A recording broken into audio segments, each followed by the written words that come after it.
مریض کا آدھا درد تو اس وقت مٹ جاتا ہے جب مسیحا اور معالج اس کو شفقت کے ساتھ بٹھاتا ہے اور پورے درک کے ساتھ، پوری محبت کے ساتھ اور پوری دلجوئی کے ساتھ اس کی بات سنتا ہے۔ اگرچہ جو ڈاکٹر ہے اس کو مریض کے بولنے سے پہلے ہی بہت ساری چیزوں کی سمجھ آ چکی ہوتی ہے اور وہ یہ سمجھتا ہے کہ جو یہ بتانا چاہ رہا ہے وہ مجھے معلوم ہے، تو میں اس کی بات کیوں سنوں جب کہ مجھے سب کچھ معلوم ہے۔ لیکن محض اس کی دلجوئی کے لیے جب آپ اس کو وقت دیتے ہیں تو اس کے مرض کا یہ بھی علاج ہے اور اس سے اس کو تسکین اور راحت پہنچے گی۔ ٹوٹے اور شکستہ دل لوگوں کے لیے محبتیں پیش کرنا اور ان کی بات سننا، اگرچہ وہ ہماری دلچسپی کی باتیں نہ ہی ہوں اور نہ ہی ان چیزوں کی ہمیں ضرورت ہو، محض اس کی دلجوئی کے لیے، تو یہ اللہ تعالیٰ جل شانہ کو بھی بہت پسند ہے۔ تو کسی شکستہ دل کی شکستہ سامانی کو دور کر کے اس کے لیے جو ہے وہ دلجوئی کے اسباب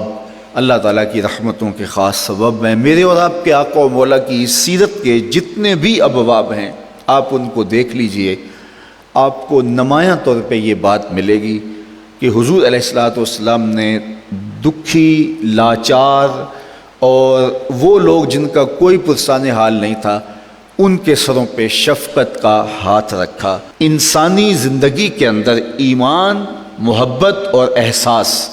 یہ تین چیزیں ہیں۔ اگر تین چیزیں انسانی زندگی میں شامل ہو جائیں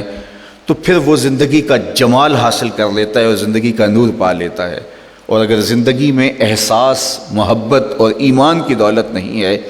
تو تمام تر صلاحیتوں، تمام تر آسودگیوں کے باوصف انسان انسانی جوہر سے خالی اور انسانی نور سے محروم ہے۔ اس لیے حضور کی سیرت کا یہ پہلو خاص طور پہ قابل توجہ ہے کہ ہم اپنے معاشرے کے ان لوگوں کے درد بانٹیں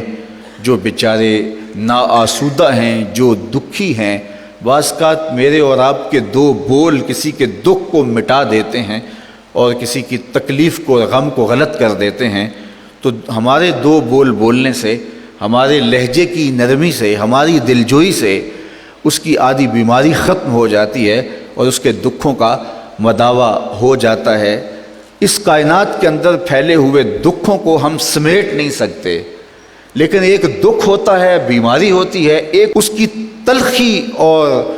اس کی تکلیف ہوتی ہے۔ ہم کم از کم ان تلخیوں کو تو فوراً ختم کر سکتے ہیں، اور اگر معاشرے کے اندر یہ احساس پھیل جائے ہے کہ ہم معاشرے کے اندر پھیلی ہوئی تلخیوں کو دور کرنے کی کوشش کرنی ہے تو اس کے لیے کوئی قیمت نہیں لگتی، اس کے لیے کوئی محنت نہیں لگتی۔ اللہ حضور کی سیرت کے اس پہلو کو ہمیں اپنی روحوں میں اتارنے کی توفیقات سے مالا مال کرے اور دنیا آخرت کی بہاریں اللہ ہماری روحوں میں اتار دے۔